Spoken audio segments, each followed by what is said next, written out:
చేచును యేసు రూపము నాకిచును యేసు రాజ్యమును చేచును ప్రార్థన యేసుని సంరక్షణ పరమ తండ్రితో సంభాషణ ప్రార్థన అన్నారండి అక్క. అన్నాలమ్మా.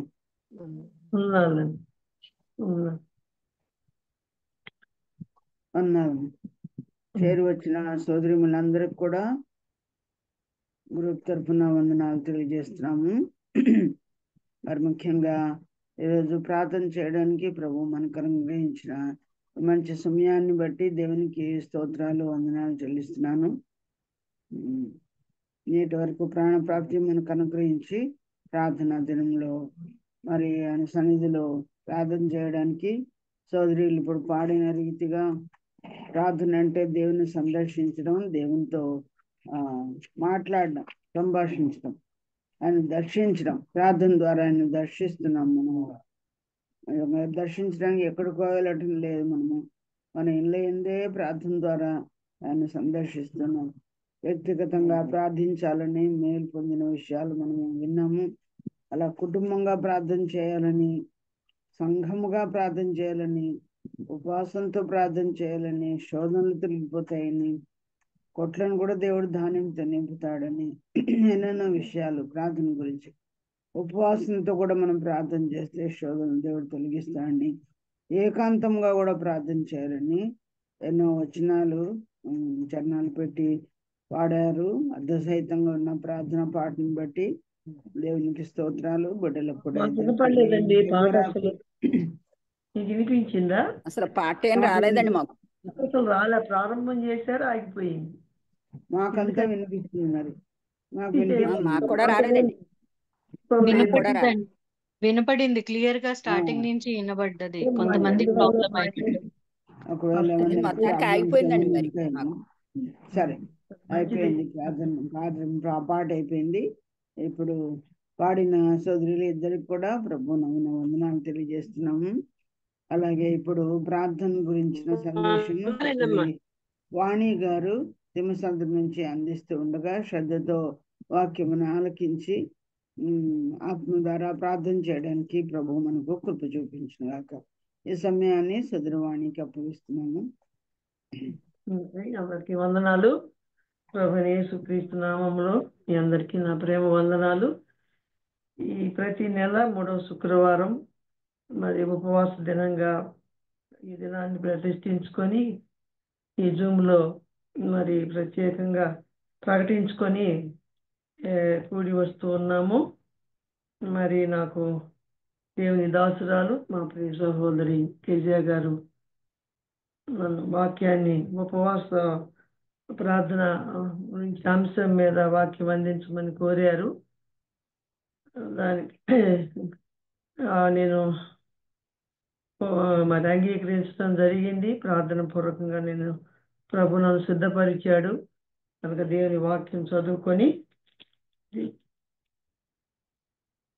మరి ధ్యానంలోనికి వెళ్దాము. మత్తయి రాసిన సువార్త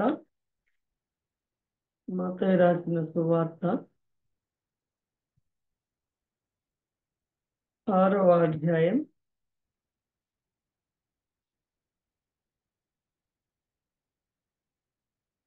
6వ అధ్యాయము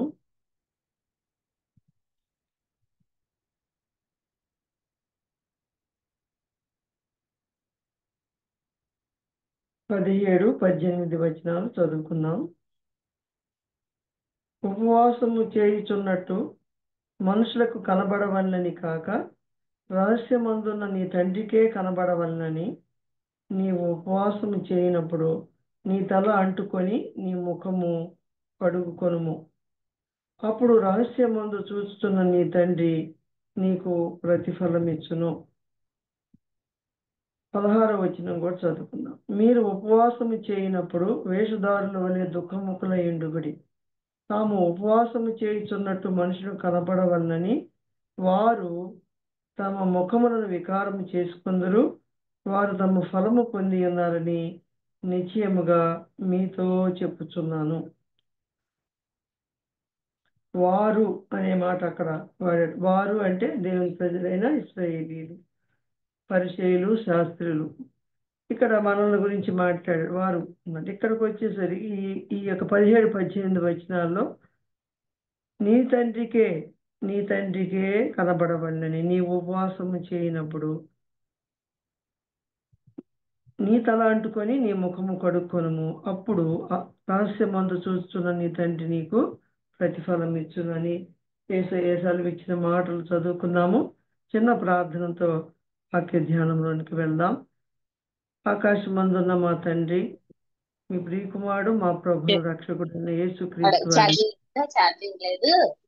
శక్తి గల నామమున స్తోత్రం చెల్లిస్తున్నాము నాయన. చదవబడిన లేఖన భాగాన్ని బట్టి మీకు స్తుతులు స్తోత్రములు చెల్లిస్తున్నాం. ఈ లేఖన భాగాన్ని నీ చేతులకు అప్పగిస్తూ ఉండగా ఉపవాస ప్రార్థనలో మేము ఏ విధంగా సిద్ధపాటు కలిగి మీ సన్నిధిలో మీతో సంభాషణ చేయడానికి, నాయన మీ దగ్గర జవాబులు పొందుకోవడానికి నాయన తగిన కృపను అట్టి జ్ఞానంలో దయచేయ రీతిగా ఈ లేఖనాల్లో నుంచి మాకు మీరు మాతో మాట్లాడి నేర్పించి సహాయం చేయమని చదవబడిన లేఖనం మీకు అప్పగిస్తుండగా సమయం అంతటిని ఆశీర్వాదకరంగా చేయమని ప్రభువైన యేసుక్రీస్తు పరిశుద్ధ నామమున స్తోత్రములు సమర్పించి ప్రార్థన చేయుచున్నాం తండ్రి. ఆమేన్. ప్రియమైన సహోదరులారా, ఉపవాసము ప్రార్థన అంటే అడుక్కోవటం, బతిమాలుకోవటం, గోజాడుకోవటం, మాట్లాడటము, సంభాషణ చేయటము అనేది రెండింటికి మధ్య చాలా వ్యత్యాసము ఉన్నట్లుగా పరిశుద్ధాత్మ నాకు తెలియపరిచిన మాటలు మీ ముందు ఉంచుతున్నాను. కాబట్టి ఇక్కడ ప్రభువారు మనకు నేర్పిస్తున్న మాటలు చదవబడిన 2 లేఖనాల్లో వారు తమ ఫలము పొంది ఉన్నారు, వారు వేషధారుల వలె వారి వలె మీరు ఉండవద్దు అని సెలవిస్తున్నాడు. తొలి శతాబ్దపు శిష్యులతో ఈ మాటలు చెప్తా ఉన్నాడు. అంత మాత్రమే కాదు, పైన ఉన్నటువంటి వచనాల్లో వరుసలో చూసినట్లయితే యోహాను శిష్యులు ప్రార్థన చేయటం నేర్పించాడు కదా, మీరు మాకు ప్రార్థన చేయటం నేర్పించండి ప్రభువా అని శిష్యులు అడిగినప్పుడు ఇక్కడ వచనాలు కూడా మనం తెలిసిన మాటలే. ఇక్కడ 9వ అధ్యాయం నుంచి కాబట్టి మీరు ఇలాగూ 6-9 వచనంలో కాబట్టి మీరు ఇలాగూ ప్రార్థన చేయండి అని సెలవిచ్చాడు. ఇక్కడ దేవుని ప్రజలు శిష్యులైనటువంటి విశ్వాసులమైనటువంటి మనము పరలోకపు తండ్రి అయిన దేవునికి ఏ విధంగా ప్రార్థన చేయాలో శిష్యులకు నేర్పిన ప్రార్థన ఇక్కడ 9-15 వచనాలు మనం వెలుగుదు. దాంట్లోనే వేరొక భాగం వచ్చినప్పుడు ఉపవాసముతో ప్రార్థన చేయాలి అని చేసేటప్పుడు మనం ఎలా ఉండాలి మన వేష భాషలని ప్రభు మనకు నేర్పిస్తున్నాడు. కాబట్టి ఉపవాసము అనేది అంటే మంచి ప్లస్ నివాసము, మంచి నివాసము. దేవా నీవే నా నివాస స్థలముగా ఉన్నావు అన్నాడు దావీదు. దేవుని సన్నిధిలో నివాసం ఉండటం గొప్ప భాగ్యం. దేవునితో కలిసి జీవించడం. నివాసం అంటే ఒక ఇంటిలో మనం అందరం ఎలాగ జీవిస్తామో పరలోకపు సృష్టికర్త అయిన దేవుడు మనకు తండ్రిగా ఉన్నప్పుడు, ఆ తండ్రికి మనం ప్రియమైన కుమార్తెలంగా ఉన్నప్పుడు మనం ఆయనతో కలిసి నివాసం చేసేటువంటి ఆ యొక్క సంబంధం అన్ని మనది చూపిస్తూ ఉంది. కాబట్టి పరలోకమందున్న తండ్రి అయిన దేవుడు తండ్రిగా ఆయన ఉన్నారు, ఆయన కుమార్తెలంగా మనం ఉన్నాం. కాబట్టి మనం సంభాషణ చేయడానికి ఒక సంబంధం మనకు ఉండాలి. మాట్లాడటానికి, సంభాషించడానికి మనకున్న రిలేషన్ బట్టి మనం మాట్లాడతాం, సంభాషిస్తాం. భార్యతో భర్త, తల్లిదండ్రులతో పిల్లలు, స్నేహితులతో కావచ్చు, సామాన్యంగా జీవన సంబంధంగా మనం లోకంలో వ్యక్తులతో మాట్లాడే సంభాషణలు వేరువేరుగా ఉంటాయి. కానీ ప్రార్థన అనేది అడుక్కోవటం. ఒక భిక్షగాడు మన ఇంటి ముందు మరి దేహి అని ఆకలైనప్పుడు అన్నం కొరకు, నీటి కొరకు, వస్త్రం కొరకు వాకిలి బయట వెలపల నిలబడి అడుక్కుంటాడు. అడుక్కునే మనిషి మన యజమానుడికి మన ఇళ్ళ ముందుకు వచ్చినప్పుడు వాడు లిమిట్గానే మాట్లాడతాడు. మా ఆకలైంది, అన్నం పెట్టండి, దాహం అయింది, కూర పెట్టండి, గుడ్డ ఇవ్వండి అని అడుక్కుంటాడు. అది లిమిట్. మనల్ని పొగుడుతా కూడా ఉంటాడు. కాబట్టి రకరకాలుగా మరి ప్రార్థన అంటే అడుక్కోవటమే. ఇది ఉపవాసంతో కూడిన ప్రార్థన దినంగా మనం ప్రతిష్ఠించుకున్నాం గనక ఉపవాసము అంటే అన్నపానాలు మానివేసి మరి దేహములో మనం ఆయాసపరుచుకుంటాం, దుఃఖముఖులో ఉంటాం, కన్నీటితో ఉంటాం. ఎవరి దగ్గర ఆయన సన్నిధిలో మనకున్నటువంటి జటిలమైన సమస్యలు మరి రహస్యమందు చూచుతున్న తండ్రి మనకు జవాబు అనుగ్రహించాలని ఆయన సన్నిధిలో చేరి మనం ప్రార్థన చేస్తాం. అంతేగాని వంటలు, పనులు, రకరకాలమైనటువంటి ఉద్యోగాలు, బిజీ షెడ్యూల్లో ఉండి దేవుని సన్నిధిలో మనము ఎక్కువ సమయాన్ని గడపలేము కనుక వాటన్నిటినీ పక్కన పెట్టి భోజన పానాదులను కూడా తక్కువ సమయం ఇచ్చి ఆయనతో కలిసి ఎక్కువ సమయం ప్రార్థిస్తున్నాము అంటే అక్కడ అర్థం ఏంటి? మనం ఎంత కష్టకాలంలో ఉన్నామో, ఎంత దుఃఖంలో ఉన్నామో, ఎంత కన్నీరు గారుస్తున్నామో, మనోవేదన కలిగి ఉన్నామో, ఆ సమస్యలన్నీ చెప్పుకోవాలంటే మనకు కలిగిన వాటన్నిటినీ పక్కన పెట్టి ఆయనతో నివాసం చేస్తూ ఆయన సన్నిధిలో ఆయన బతిమాలు కొనటం, అడుక్కోవటమే ప్రార్థన. ఉపవాసము లేకపోతే అంటే అవన్నీ లిమిట్స్, అవన్నీ మన దేవుని సన్నిధిలో ఎక్కువ సమయం గడపలేము.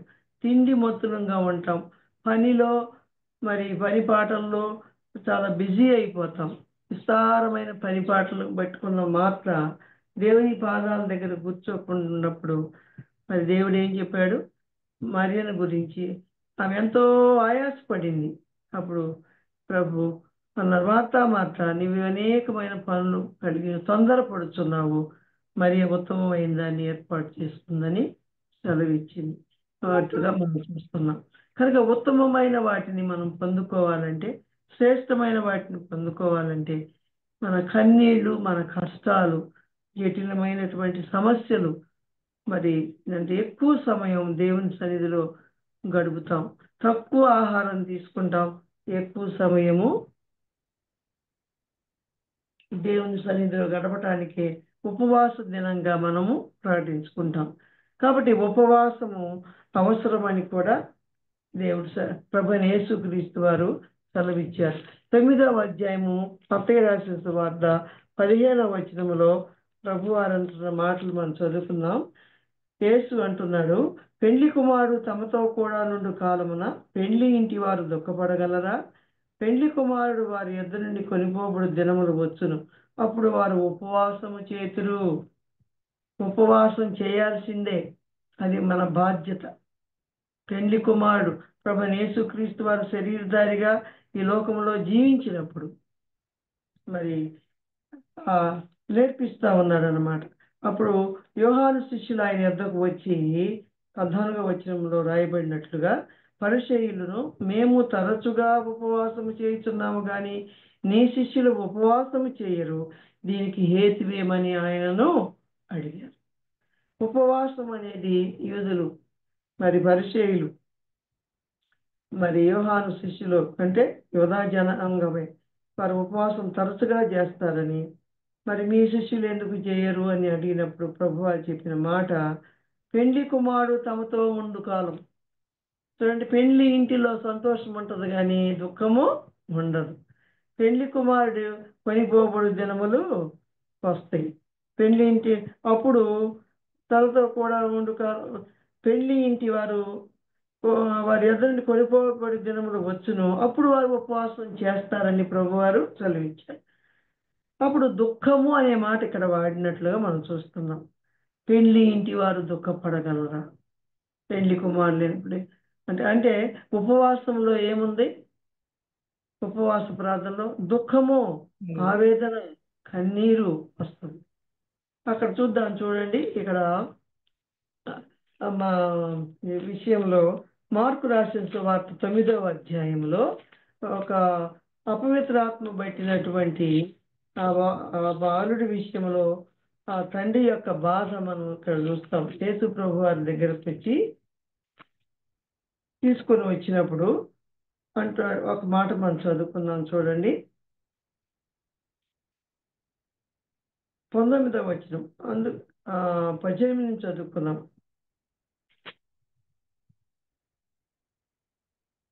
ఏమంటున్నాడంటే ఈ యొక్క బాలుడు గురించి మాట్లాడుతున్నాడు ఇక్కడ. 17వ వచనం, జనసమూహములో ఒకడు, బోధకుడా, మార్కు 9:17, మోగదయము పట్టిన నా కుమారుని నీ వద్దకు తీసుకొని వచ్చేదని అది ఎక్కడ వారిని పట్టును అక్కడ వారిని పడదోయినప్పుడు వారు నురుగు కార్చుకొని పండ్లు కొరుక్కొని మూర్చిల్లును. దాన్ని వెళ్ళగొట్టుడని నీ శిష్యులను అడిగి తిని గాని అది వారి చేత కాలేదని ఆయనతో చెప్పింది. అందుకు ఆయన, విశ్వాసము లేని తరము వారులారా, నేను ఎంతకాలం మీతో ఉందును, ఎంతవరకు మిమ్మల్ని సహింతును, వారిని నా యొద్దకు తీసుకుని రండి అని వారితో చెప్పగా.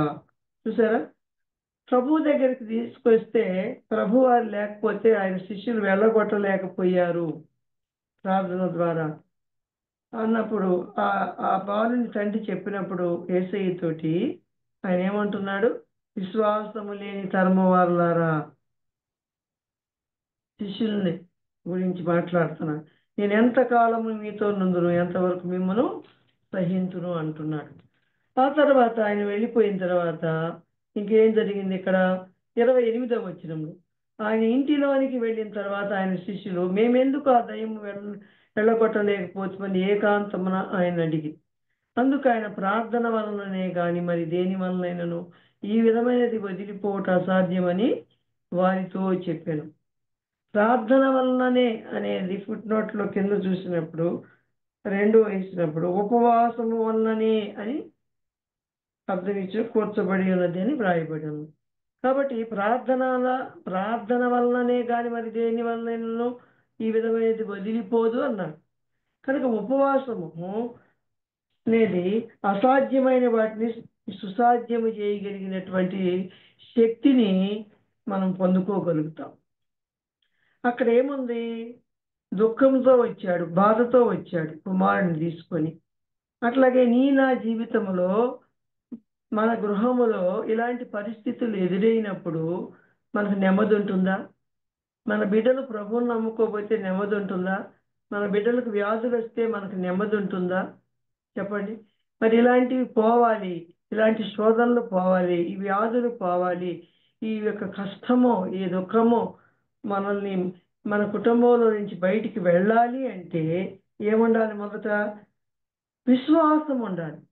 ఉపవాసము ప్రార్థించే వారిలో మొట్టమొదట ప్రభు చూసేది ఏంటిది? విశ్వాసం. విశ్వాసము లేని తరము వారులారా అన్నాడు. అదే లూకాసు వార్తలో కూడా విశ్వాసము లేని మూర్ఖతరము వారులారా అన్నాడు. మీకు ఆవగింజంత విశ్వాసం ఉంచితే ఈ కొండ పోయి అటు పడముంటే సముద్రంలో పడుద్ది, కనుక మీలో ఏం లేదు, ఆవగింజంత విశ్వాసము లేదు అంటున్నాడు. మళ్ళా మూర్ఖత్వం కలిగిన తరము అంటున్నాడు, విశ్వాసము లేని వారులారా అంటున్నాడు, మీ అల్ప విశ్వాసం అని కూడా మాట్లాడుతున్నాడు సువార్త భాగాల్లో. అంటే విశ్వాసం మనల్ని ఎలా చూస్తాం? క్రియలు లేని విశ్వాసము మృతం. క్రియలు లేని విశ్వాసము మృతం. క్రియలతో కూడిన విశ్వాసము ప్రభు చూస్తాడు. నువ్వు ఉపవాసంతో కన్నీరు కార్చి దుఃఖపడి గంటలు గంటలు ప్రార్థన చేసినా, ఏమి చేసినా నీలో ఏమని చూస్తాడు ప్రభు? విశ్వాసాన్ని చూస్తున్నాడు. నీ విశ్వాస పరిమాణాన్ని కొలుస్తున్నాడు దేవుడు. దానిని బట్టి మన ప్రార్థనకు మనము జవాబులు పొందుకోగలుగుతాం. అల్ప విశ్వాసము చేతనే అని మాట్లాడుతున్నాడు. అయితే మన క్రియలలో విశ్వాసాన్ని కనబరుస్తున్నామా? క్రియలో చాలా మంది దేవుని పిల్లలు విశ్వాసాన్ని మేము విశ్వాసులు అని చెప్పుకోవడానికి చక్కగా బైబిల్ పట్టుకుంటారు, చక్కగా అన్ని కోరికలకు వస్తారు, చక్కగా ప్రార్థనలు చేస్తారు, చక్కగా మరి ఈవులు ఇస్తారు, కానుకలు ఇస్తారు, వందనాలు చెప్పుకుంటారు, ఒకరినొకరు హెచ్చించుకొని పొగుడుకుంటారు, అన్నీ ఉంటాయి. కానీ ఏముండవు? విశ్వాస సంబంధ క్రియలు ఉండవు. క్రియలు లేకుండా నువ్వు విశ్వాసం అని ఎలా చెప్పగలుగుతావు? ఈ వేషధారణ ఉంది, అయితే నీ క్రియ ఏమై ఉండాలి? ప్రభు పని కొరకు నేను ఎంత ప్రయాసపడుతున్నాము, ప్రభు చెప్పిన మాటలు మన జీవితంలో ఏ విధంగా నెరవేర్చుకుంటూ నడుస్తున్నాము అనేది ఆయన చూస్తూ ఉంటాడు. అంతే. కేవలం ప్రార్థన అలవాటుగా మనం క్రైస్తవులం కాబట్టి, విశ్వాసులం కాబట్టి బహిరంగంగా శాస్త్రుల వలె, పరిచయుల వలె వేషధారణ భక్తి కాదు. మన హృదయము ఆయనకు దగ్గరగా ఉండాలి, అదే విశ్వాసం. ఆయనకి మన హృదయం ఆయనకు దగ్గరగా ఎప్పుడు ఉంటుంది? ఆయన మనతో చెప్పిన మాటలు మనము ప్రకారంగా మనం జీవించినప్పుడు.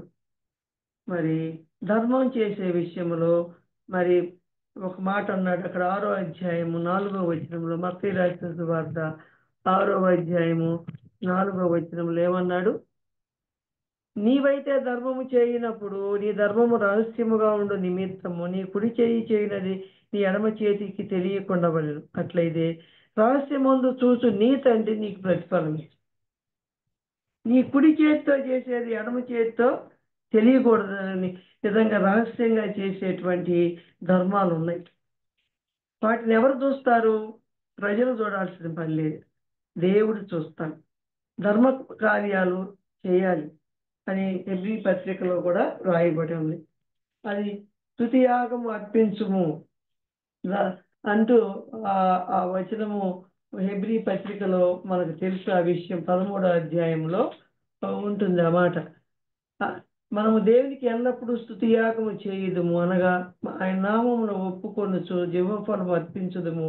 ఉపకారము ధర్మమును చేయ మరిచిపోకుడి, అట్టి యాగములు దేవునికి ఇష్టమైనవి. దేవునికి ఇష్టమైన యాగము చేయాలి మనం. అది రహస్యంలో దేవుడు చూస్తాడు, మనుషులు చూడని అవసరం లేదు. నువ్వు గుప్పిలి విప్పి ఎవరికి ఏం చేస్తున్నావో, నువ్వు ఎంత ధర్మం చేస్తున్నావో, ఎంత త్యాగం చేస్తున్నావో ప్రభువు చూస్తాడు. దానికి ఆయన నీకు ప్రతిఫలం ఇచ్చే దేవుడుగా ఉన్నాడు.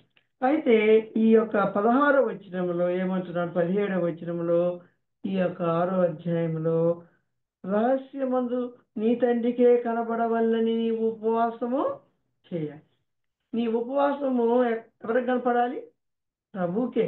మనం ప్రకటించుకోని అవసరం. అయితే యూదులు ఏం చేసేవారు?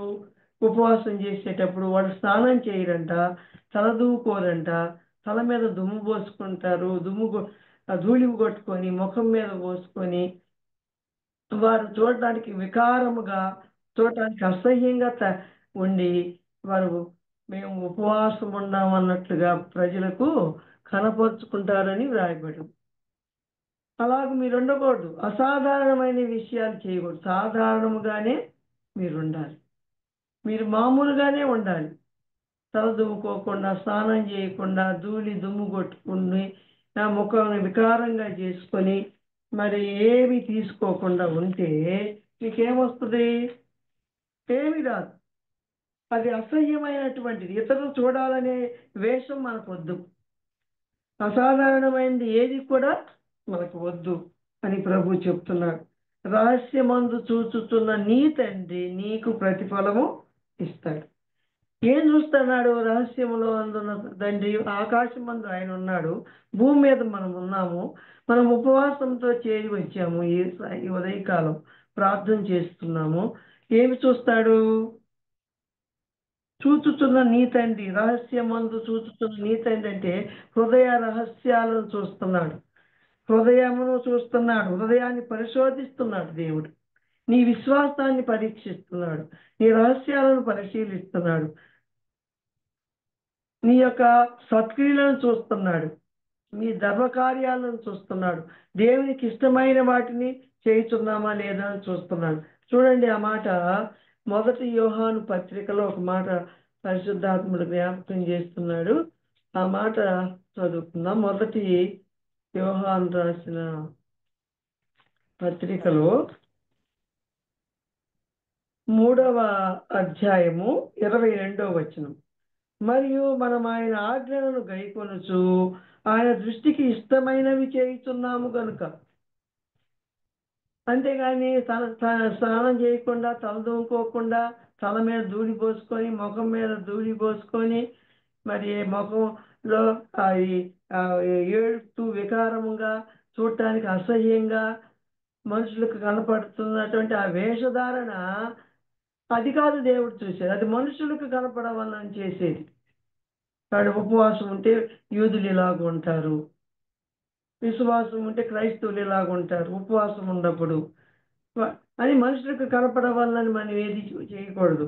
ఇక్కడ ఆయన దృష్టికి ఇష్టమైనది చేస్తున్నాము కనుక మనం ఏమి అడిగినను అది ఆయన వల్ల మనకు దొరుకును. మనకి ఆయనకి ఇష్టమైనవి మనం చేయాలి. క్రియతో కూడిన విశ్వాసంలో మనము చేయాలి. అంత మాత్రమే కాదు, రహస్యమందు చూచు తండ్రి ద్వారా మనం ప్రతిఫలం పొందేటువంటి యోగ్యత కలిగిన వారంగా ఆయన సన్నిధికి చేరి రావాలి.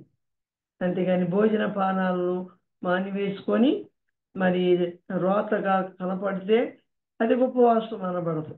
ఆరోగ్యం కలిగిన వాళ్ళు ఉపవాసం ఉంటారు, ఆరోగ్యం లేని వాళ్ళు మరి పానీయాలు లిక్విడ్ డైట్ తీసుకొని అయినా ఉపవాసం చేస్తారేమో. అది రహస్యమందున్న దేవుడికే తెలియాలి. నాకు ఆ దేవునికే, మీకు ఆ దేవునికే తెలియాలి. అంతేగాని ఎవరికి తెలియాల్సిన అవసరము లేదు. యూదులు ఉపవాసం ఉంటారంట సంవత్సరంలో 4 పర్యాయాలు. అవన్నీ మనం చదవలేము. కానీ ఇక్కడ వాళ్ళకు యెరూషలేము చెరపట్టబడిన దినానికి గుర్తుగా వాళ్ళు ఇర్మియా గ్రంథం 52వ అధ్యాయము 7వ వచనం నుంచి 13వ వచనం దాకా మీరు చదువుకోండి, సమయం లేదు. యెరూషలేము చెరపట్టబడిన అది గుర్తుగా వాళ్ళు ఉపవాసం ఉంటారంట. మళ్ళీ దేవాలయము అగ్నికి ఆహుతి అయిపోయిన దానికి గుర్తుగా జకర్యా గ్రంథం 7:3లో మనం చూస్తాం. అలాగే మూడవసారి గదల్యా యొక్క మరణములకు గుర్తుగా వారు ఇర్మియా గ్రంథం 41:12 వచనం చదివితే మనకు ఆ విషయంలో మనం గుర్తు చేసుకుంటాం. ఈ మళ్ళా నాలుగవదిగా యెరూషలేము దండెత్తుబడుటకు ప్రారంభించిన జ్ఞాపకార్థంగా వారు యెరూషలేము మీదకి బబులోను నీళ్ళు దండెత్తబడినప్పుడు ఆ యొక్క జ్ఞాపకాలను గుర్తు చేసుకుంటూ వారు జకర్యా గ్రంథం 8వ అధ్యాయము 19వ వచనంలో మనం చూస్తాం. ఈ విధంగా 4 పర్యాయాలు యూదులు ఉపవాసం ఉంటారంట. అయితే వారంలో 2 సార్లు ఉపవాసం ఉంటామని చెప్పి లూకా రాసిన సువార్త 18వ అధ్యాయము 12వ వచనంలో పరిసయ్యుల యొక్క ఉపవాసాన్ని గురించి అక్కడ మనం జ్ఞాపకం చేసుకుంటాం. అది మనం ఎదిగినయే కనుక వారు ముఖాన్ని వికారంగా పెట్టుకొని స్నానం చేయకుండా, తల వెంట్రుకలు దువ్వుకోకుండా, సొమ్మసిల్లినట్లుగా అటు ఇటు తడబడుతూ నడుచుకుంటారంట. తలకు ముఖములకు బూడిద పూసుకుంటారంట. వాళ్ళు కన్నీటితో కలిసిపోయినప్పుడు ఆ ముఖము మీద కారుతున్నప్పుడు చూచటానికి ఘోరంగా కనపడింది. తేమ మీద పౌడర్ రాసుకుంటే ఎట్లా ఉంటుంది? బోదరగా ఉంటుంది కదా. అట్లా ఇతరులు చూడటానికి ఆవేశము ఆవేశధారణ ఉపవాసం వద్దని, వారు వలె మీరు ఉండవద్దు అనే మాట మనం ఇక్కడ చదువుకున్నాం. మీరు దుఃఖముఖులై ఉండుకుడి, వేషధారుల వలె దుఃఖముఖులై ఉండుకుడి. తాము ఉపవాసము చేయుచున్నట్టు మనుషులకు కనపడవాలని వారు తన ముఖములను వికారం చేసుకొందరు. వారు తమ ఫలము పొంది ఉన్నారు. వారు తమ ఫలము పొంది ఉన్నారు. ఇస్తాడా దేవుడు? అట్లా ఉంటే అది కాదు ఉపవాసం అంటే. రహస్యమందు చూస్తున్న నీ తండ్రి నీకు ప్రతిఫలం ఇస్తాడు. కాబట్టి నీవు ఉపవాసం ఉన్నప్పుడు మనుషులకు కనపడవాలని కాక రహస్యమందున్న నీ తండ్రికే కనపడాలి. నీ తండ్రికే కనపడాలి. పరలోకపు సృష్టికర్త అయిన దేవుడు మనకు తండ్రిగా ఉండాలి. ఆ రిలేషన్షిప్ మనకుందా? ఆ సంబంధాన్ని గురించి ప్రార్థనలో మరి ఆనాటి దేవుని పిల్లలకు ప్రభు అయిన యేసుక్రీస్తు వారు ఈ ప్రార్థనను మనకి నేర్పించారు. ఇది పరలోకపు ప్రార్థన అని కొంతమంది కొన్ని డినామినేషన్ వాళ్ళు తేలిగ్గా కొట్టిపారేస్తారు. పరలోకమందున్న మా తండ్రి, నీ నామం పరిశుద్ధపరచబడును గాక, నీ రాజ్యము వచ్చును గాక, నీ చిత్తము పరలోకమందు నెరవేరుతున్నట్లు భూమి యందును నెరవేరును గాక. మా అనుదిన ఆహారము నేడు మాకు దయచేయము.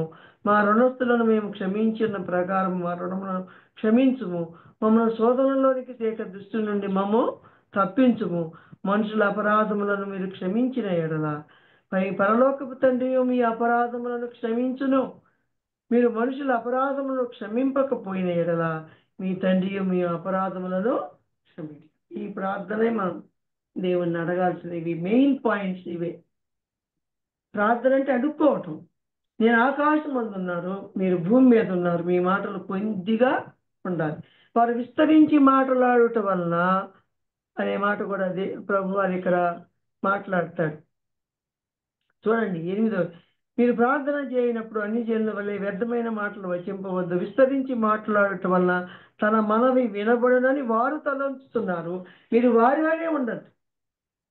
విస్తారమైన మాటలు ఎక్కువగా గంటల గంటలు ప్రార్థన చేస్తేనే దేవుడు ప్రార్థన వింటాడని మనం, నువ్వు ఎంత కన్నీరు కట్టినా ఎంత దుఃఖపడ్డా ఏం ప్రయోజనం లేదు. రహస్యమందు చూస్తున్నారు. ఏమి చూస్తున్నారు? మన హృదయాలను దేవుడు చదువుతున్నాడు.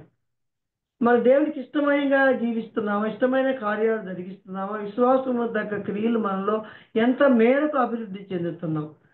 ప్రభువునందు జన్మించిన మనం నూతనంగా జన్మించబడినలాగా ఇది మన యొక్క ఎంత వయసు ప్రభులో నీకు నాకు వచ్చింది. క్రియలు లేని విశ్వాసము వృతము అని చెప్పి నీ యాకోబు రాస్తున్నా.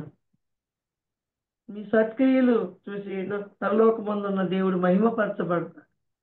దేవునికి ఇష్టమైన క్రియలు, దేవుడికి ఇష్టమైన ధర్మము చేయటం, దేవునికి ఇష్టమైన క్రియలన్నీ చేయటం, దేవునికి ఇష్టంగా జీవించటం, మన విశ్వాస యొక్క పరిమాణం ఎన్ని సంవత్సరాలైందో మనము కొలత వేసుకోవాలి. అప్పుడు ఆయన చూసేది మన హృదయాలను చదువుతాడు. నువ్వు ప్రార్థన చేసేటప్పుడు మన హృదయాలను పరిశీలిస్తాడు, పరీక్షిస్తాడు. వారి వలె మీరు విస్తారమైన మాటలు అవసరం లేదు. బయట అడుక్కునే వ్యక్తి మనం విస్తారంగా మాట్లాడతాడా? లేదు. మనం పెద్ద ఆఫీసర్స్ దగ్గరికి వెళ్ళినప్పుడు ఒక మంత్రినో, ముఖ్యమంత్రినో, కలెక్టర్స్లో మనం అపాయింట్మెంట్ తీసుకున్నప్పుడు అవసరమైన మాట 1, 2 రాసి వాళ్ళకి చేతికి ఇస్తాము. మేము ఒక్క మాట 2 మాటలు చెప్పి ఎక్కువగా మాట్లాడితే మనం బయటికి పోమంట. ఇష్టం వచ్చినట్టు వాగటానికి లేదు. మరి మనుషుడు, లోకంలో అధికారులు, మంత్రులు, ప్రధాన మంత్రులు మరి ఇన్ని నిమిషాలు ఇన్ని అని వాళ్ళు టైం ఇస్తారు అపాయింట్. అంతకు మించి మాట్లాడటానికి లేదు. మరి పరమందున్న దేవుడికి మీద ఎక్కువగా మనం భయపడాలి కదా. విస్తారంగా అడుగుడి మీకు ఇవ్వబడిన అంటే ఎట్లా అడగాలి? శ్రేష్టమైనవి అడగాలి. వెదకుడి మీకు దొరుకునంటే ఏం వెతకాలి? భూ సంబంధమైనవిగా, పరమందున్న వాటిని మనం వెతకాలి. ఆత్మ సంబంధమైన వాటిని వెతకాలి, తట్టాలి. ఎప్పుడు మన మనసుతో ఆ దేవునితో తడుతూనే ఉంటాం. మన మనసు ఎప్పుడు ఆయనతో మాట్లాడుతూనే ఉంటుంది. మన ఆలోచనలు, మన తలంపులన్నీ ఆయన చుట్టూ ప్రదక్షిణం చేస్తానే ఉంటాయి. ఒక ప్రత్యేకమైన సమయం అని గంటలు గంటలు ప్రార్థనలు చేసి, మేము ఉపవాస ప్రార్థనలని, సంపూర్ణ రాత్రి ప్రార్థనలని, చైన్ ప్రార్థనలని, 24 గంటల ప్రార్థనలని, వాళ్ళని చూసి వీళ్ళని చూసి వాళ్ళు రకరకాలుగా పెట్టుకుంటారు. జీవం కొరకు ఏదేదో ప్రయత్నాలు చేస్తారు, సంఘాల్లో అలవాటు చేస్తారు. అది వేరే సంగతి. కానీ ప్రభు సూటిగా నీతో నాతో ఈ ఉదయకాలం మాట్లాడుతున్నాడు. కాబట్టి అది లిమిట్గా ఉండాల్సింది. శ్రేష్టమైన అంతేగా అడగమన్నాడని వేయబడితే అడగటం కదా, అడిగిన వాటినే అడగటం. స్వల్పమైనవి మీ మొదట నా నీతిని, నా రాజ్యంలో వెతకండి, వాటితో పాటు మీ అవసరతలు అక్కర్లు మీ నాలుకకు రాక తలికే మీరు వేడుకొనక మునిపే మీ ప్రార్థన పూర్తి కాక తలికే అన్నాడు యెషయా గ్రంథంలో. ఇక్కడికి వచ్చేసరికి ఏమంటున్నాడంటే ఆయన మీకు అవసరాలన్నిటికి కూడా మీరు అనుగ్రహిస్తానని, నిశ్చయముగా నేను అనుగ్రహిస్తానని దేవుడు ఇక్కడ ఈ అధ్యాయంలోనే వాగ్దానం చేశాడు. ఆ మాట కూడా చదువుకుందాం చూడండి.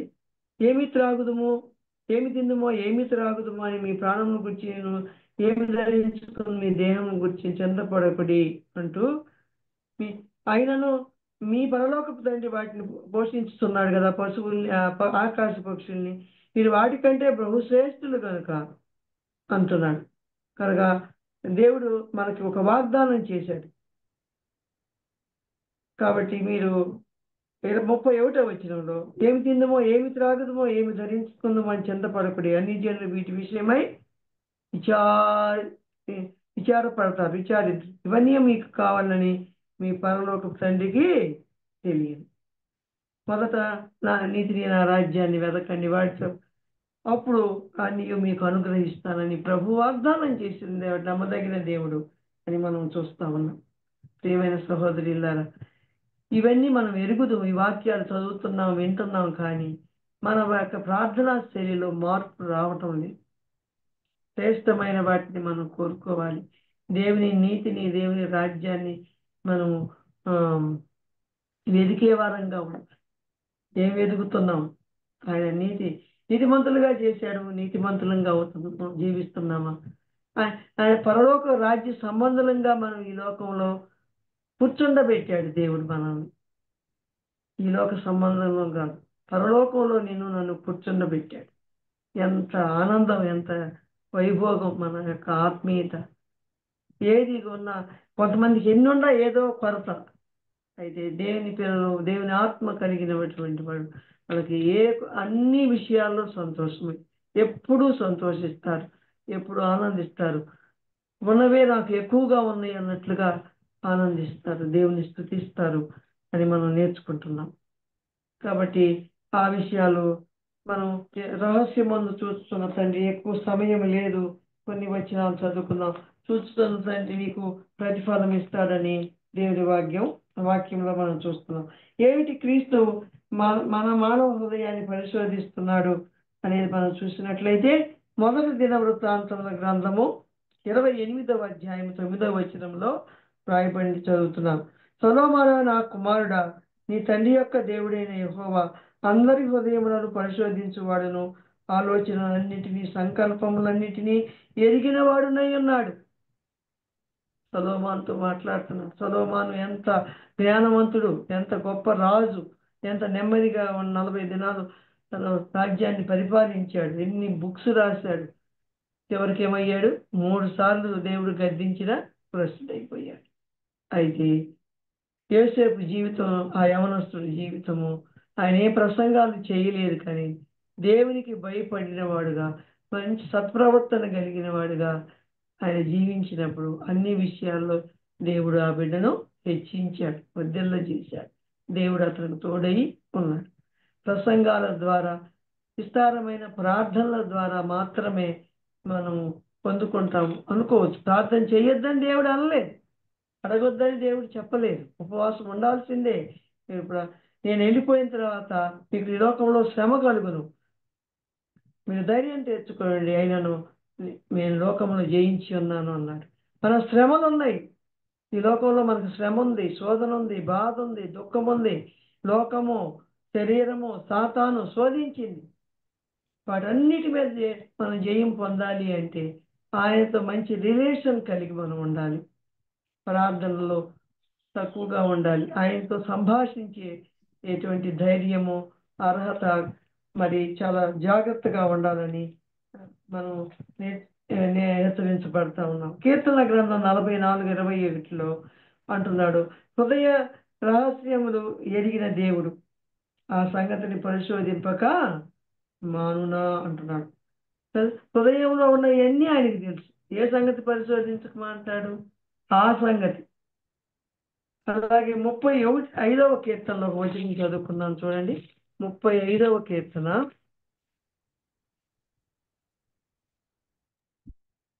35వ కీర్తన 13వ వచనం. వారు వ్యాధితో ఉన్నప్పుడు గోనెపట్ట కట్టుకొంటిని, ఉపవాసము చేత నా ప్రాణమును ఆయాసపరుచుకొంటిని, అయినను నా ప్రార్థన నా ఎదలోనికే తిరిగి వచ్చి ఉన్నది అంటున్నాడు దావీదు. ఈ యొక్క అధ్యాయం అంతా చూడండి, 69వ అధ్యాయం కావచ్చు, 35వ అధ్యాయం కావచ్చు. ఇక్కడ వ్యాజ్యం ఆడుతున్నాడు. యెహోవా నాతో వ్యాజ్యమాడు వారితో వ్యాజ్యమాడుము, నాతో పోరాడు వారితో పోరాడమని అతనుకున్న భయములు, తనకున్న శ్రమలు, ఇబ్బందుల్లో వారికి నాకు నీతి చేయి, నాకు న్యాయం చేయి అని తన గురించి పోరాటం చేస్తున్నాడు. వ్యాజ్యమాడమంటున్నాడు తన శత్రువులతో, తన పగవారితో, తను ద్వేషించే వారితో, వారితో ఉపవాసంతో వారి కోసం నేను వ్యాధితో ఉన్నప్పుడు, వారి వ్యాధిలో ఉన్నప్పుడు కోనెపట్ట కట్టుకుంటే నీ ఉపవాసం చేత నా ప్రాణమును ఆయాసపరుచుకుంటుని, ఆయన నా ప్రార్థన ఎదులోనికి తిరిగి వచ్చి వారి కోసం నేను ఎన్నో చేశాను, వారి కోసం నేను ఎన్నో చేశాను, వారు నన్ను ఈ విధంగా బాధపరుస్తున్నారని ఇక్కడ 28 వచనాలు చదువుకుంటే అర్థం. ఎందుకు వచ్చింది ఎదలోనికి? ఆయన కాల్చిన గోనెపట్ట కట్టుకున్నాడు కదా, తన ప్రాణాన్ని ఆయాసపరుచుకున్నాడు కదా. ప్రభు ఏం చెప్పాడు? యేసు ప్రభు మరి లోకాన్ని ఎంతో ప్రేమించాడు. లోకంలో మానవుడిగా జన్మించినప్పుడు ఆ శిలువలో వీరేమి చేస్తున్నారో వీరికి తెలియదు, వీరిని క్షమించమని ప్రార్థన చేశాడు. మనం అర్థందా? మన విరోధులు, మన శత్రువులు, మన హింసించేవారు, మన బాధించేవారి కొరకు వారు మన క్షమాపణ అడిగినా అడగకపోయినా మనం ప్రార్థన చేసినప్పుడల్లా ఫలాని వారు పలానా విషయంలో మనకి ఇబ్బంది కలిగినప్పుడు వారిని క్షమించు ప్రభువా, వారిని క్షమించు ప్రభువా, వారు తెలియక మాట్లాడుతున్నారు, వారు తెలియక చేస్తున్నారు అనే మాట మనము దేవుని సన్నిధిలో చెప్పగలిగితే ఆయన సంతోషిస్తాడు. దావీదు చెప్పగలిగాడా? చెప్పలేదు. వారి మీద విషయాలన్నీ ఆ యొక్క వ్యాజ్యాలన్నీ చెబుతున్నాడు అనమాట. అది చేయి, కాకా గాక అని ఎన్ని టైం లేదు. ఇవన్నీ వాళ్ళ గురించి వ్యాజ్యం ఆడమని దేవుణ్ణి బలవంతంగా అడుగుతున్నాడు. అయితే వారిని క్షమించు అని అనగలేకపోయాడు కనుక ఆయన ఉపవాసం, ఆయన నా ప్రార్థన నా ఎదలోనికి తిరిగి వచ్చి ఉన్నది అన్నాడు. 69:10 కూడా చదువుకున్నాం. 69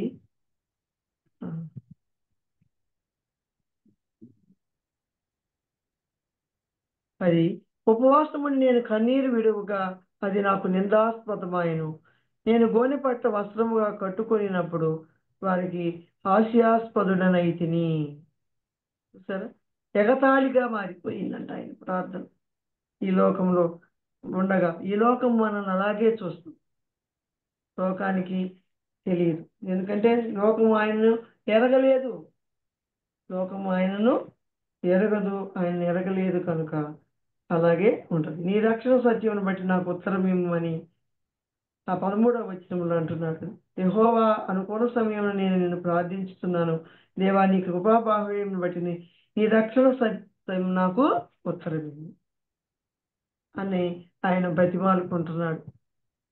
9వ వచనం, నీ ఇంటిని గూర్చిన ఆసక్తి నన్ను భక్షించి ఉన్నది, నిన్ను నిందించిన వారి నిందలు నా మీద పడినను. ప్రభువైన యేసుక్రీస్తు వారు సరిపోర్చబడే ఈ యొక్క లేఖన భాగం చూస్తున్నాం. ఆయన అన్నాడు, వీరు ఏమి చేస్తున్నారో వీరు ఎరగదు, వీరిని క్షమించమని. నా జీవితంలో ఈ ప్రార్థన, ఈ ఓర్పు, అదే ప్రేమించడం, నీ పొరుగువారిని ప్రేమించడం అనే మాటలో అర్థము అదే. లోకము శత్రువు దేవునికి, సాతాను శత్రువుగా ఆయన 40 దినాలు మరి శోధించాడు యేసు ప్రభుని. అరణ్యంలో కొనిపోబడ్డాడు. ఆహారము లేదు, పానము లేదు యేసయ్యకి. అలాగే ఆత్మ కూడా, పరిశుద్ధాత్మ, శరీరము శత్రువుగా ఉంది. ఈ మూడింటిని జయించాలంటే మనం ఈ విధంగా ఉండాలి. ఇంకా త్వరగా చూస్తాను, ఇంకా అన్ని విషయాలు మనం ధ్యానం చేయలేదు కానీ యెషయా గ్రంథం 58:3 కూడా చదువుకుందాం. యెషయా గ్రంథం 58:3. ఇక్కడ మేము ఉపవాసం ఉండగా నీవెందుకు చూడవు, మేము మా ప్రాణములను ఆయాసపరచుకొనగా నీవెందుకు లక్ష్య పెట్టవు అని అందరు. మీ ఉపవాస దినమున మీరు మీ వ్యాపారము చేయుదురు, మీ పనివారి చేత కఠినమైన పని చేయించుకుంది. ఉపవాసం అంటే ఏంటి? ఉపవాసం జీవితం, ప్రార్థన చేయము, వాక్యం చదవము, ధ్యానపూర్వకంగా. మరి మనం పాపమును ఒప్పుకోవటం కూడా తెలియదు. మొదట ఏం చేయాలి? ఉపవాసం ఉన్నప్పుడు మన పాపాలను ఒప్పుకోవాలి. మరి మొదటి సమూయేలు గ్రంథం 7వ అధ్యాయం 6వ వచనంలో మరి వారు ఉపవాసము చేత 6వ వచనము, మొదటి సమూయేలు గ్రంథము 7వ అధ్యాయము వచనము 6.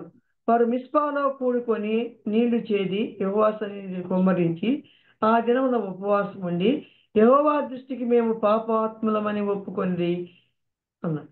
మిస్పాలో సమూయేలు ఇశ్రాయేలుకు న్యాయము తీర్చుచూ వచ్చి అన్య దేవతలను మరి బయలుదేవతలను, అష్టారో దేవతలను తీసివేసి యెహోవాను మాత్రమే మీరు సేవించండి, మీరు పూర్ణ హృదయముతో మరి యెహోవా తట్టు మీ హృదయములను తిప్పి ఆయనను సేవించండి అని చెప్తాడు.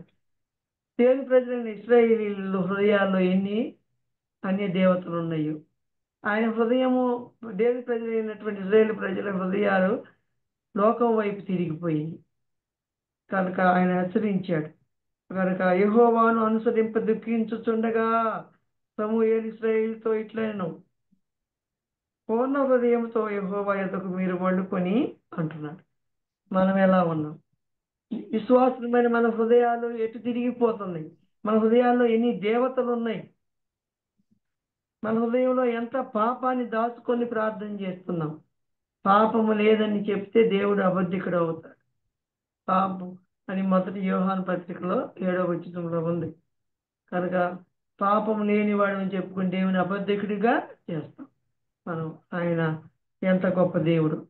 ఆయన దుర్నీతి నుండి మనల్ని, మన పాపాన్ని మనం ఒప్పుకొని దినదినము మారు మనసు పొందితే దేవుడు మనల్ని క్షమించి సమస్త దుర్నీతి నుండి విడిపించి మనల్ని రక్షించేవాడుగా ఉంటాడు. పాపము దాచిపెట్టుకొని ఎన్ని విగ్రహాలు ఉన్నాయి, ఎంత పాపం ఉందో, ఆ పాపాన్ని ఒప్పుకునే వారంగా మనం ఉన్నామా? ఆలోచించేద్దాం. ఇర్మియా 14:12లో, ఇర్మియా 14వ అధ్యాయం 12వ వచనం కూడా చదువుకున్నాం.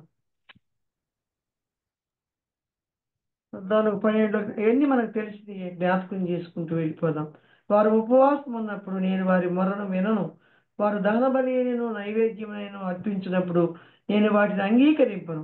ఖడ్గము వలనను, క్షామము వలనను, తెగుల వలనను వారి నాశనము చేసేదను అంటున్నాడు. ఎంత భయంకరం! చూసారా దేవుని ప్రజలైన ఇశ్రాయేలీయుల యొక్క పరిస్థితి ఎంత విభిన్నంగా ఉన్నాయి. ఆనాడు వాళ్ళేనా, ఈనాడు మనల్ని మనం పరిశీలించుకోవాలి. మన హృదయాన్ని పరీక్షిస్తున్న దేవుడిగా ఉన్నాడు. అని మరి భక్తి విశ్వాసాలు ఎలాగున్నాయి? మనం అతి విశ్వాసముతో ఉన్నామా? అతి భక్తి మనలో ఉన్నదా? భక్తి కలిగే మనం ఉపవాసం చేస్తున్నామా అంటున్నాడు.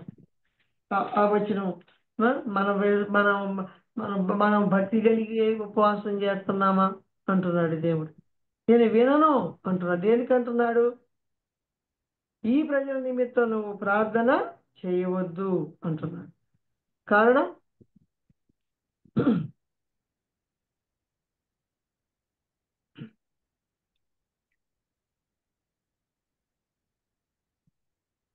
చాలా వచనాలు ఉన్నాయి, కానీ అవన్నీ మనము ధ్యానం చేయలేము.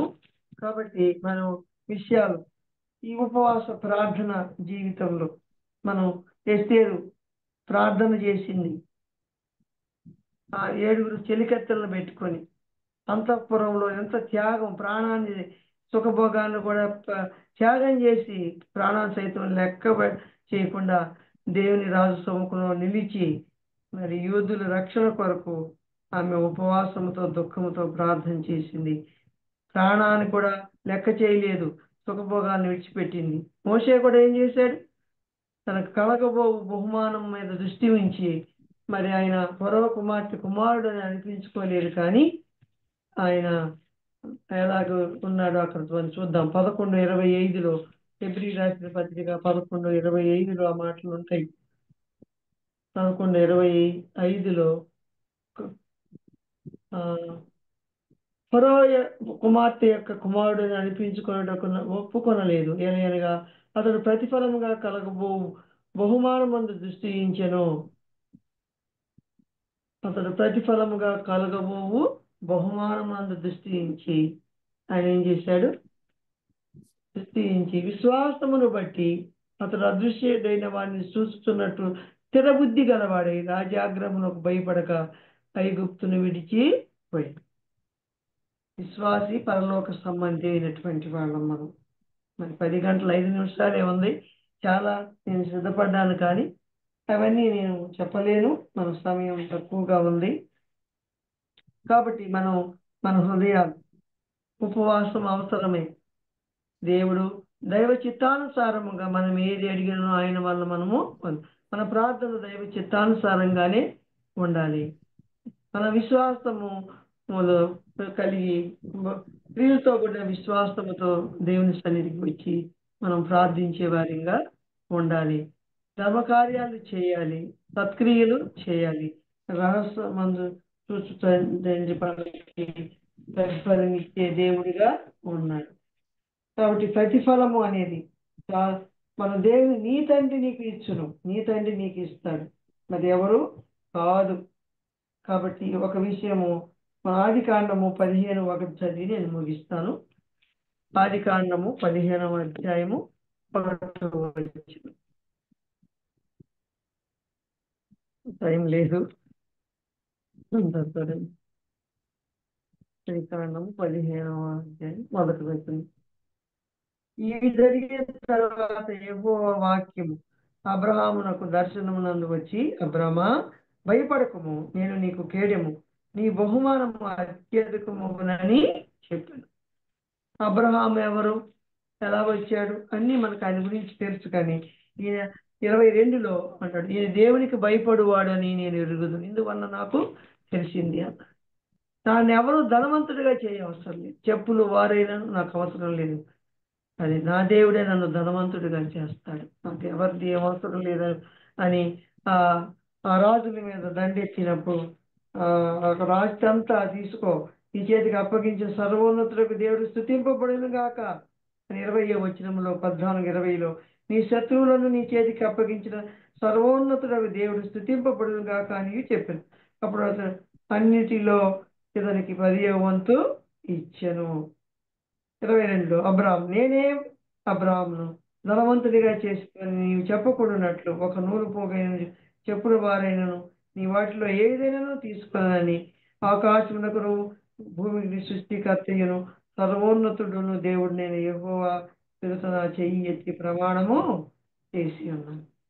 అబ్రహాము దేవుడు నమ్మిన నీతిగా ఎంచబడింది. అబ్రహాము విశ్వాసులకు తండ్రి అంటున్నాడు. మీరు భయపడవద్దు అబ్రహామా అని చెబుతూ నేను నీకు కేడెముగా ఉంటాను, నీ బహుమానం అత్యధికమగునని. అది ఎంత గొప్ప ప్రతిఫలము మరి పొందుకున్నాడు అబ్రహాము. అలాగే భక్తులు అనబడిన వారు చాలా మంది వారి యొక్క క్రియలకు తగిన ప్రతిఫలాన్ని, హృదయాన్ని చూస్తున్న దేవుడు పరిశీలిస్తున్నాడు, పరీక్షిస్తున్నాడు. చాలా విషయాలు ఉన్నాయి, వాటన్నిటిని మనం కొనసాగించలేము. కాబట్టి ఉపవాసము ప్రార్థన చాలా అవసరము. కానీ మన ఉపవాసములో మనం ఏ రీతిగా ఉండి దేవుని అడుగుతున్నాం, ప్రార్థించటం వేరు, మరి ఆయనతో మాట్లాడటం కూడా వేరే. కాబట్టి గంటలు తరబడి ప్రార్థన చేస్తేనే జవాబు కాదు, చిన్న చిన్న ప్రార్థనలకు కూడా దేవుడు జవాబు ఇచ్చేవాడుగా ఉన్నాడు. కాబట్టి మన వేషధారుల వల్లే ఉండద్దు. దేవుడికి ఇష్టమైన ఉపవాసం చేసి మరి ఉపవాసం ఆయన సన్నిధిలో మన ప్రార్థనలకు జవాబులు పొంది విశ్వాస యాత్ర జీవితంలో ఆనందంగా జీవించే భాగ్యం ప్రభు మనకు అనుగ్రహిస్తున్నాడని నమ్ముచు ప్రభుకి స్తోత్రం చెల్లిస్తున్నాను. కృతజ్ఞతాస్తుతులు చెల్లించి ప్రార్థన చేసుకొని, నాకు టైం అయిపోయింది, 10 గంటలే. ప్రార్థన చిన్న మాటే ప్రార్థన చేసి సహోదరికి అప్పగిస్తాను. మహిమగల మా తండ్రి ప్రభుని యేసుక్రీస్తు నామములో స్తోత్రం చెల్లిస్తున్నాను. నాయన వందనాలు ప్రభువ. ఈ వాక్యాలన్నీ మేమందరము బాగుగా ఎరిగిన వారివి నాయన. ఈ మాటలు నీ ఆత్మ ద్వారా మీరే నాతో చేరి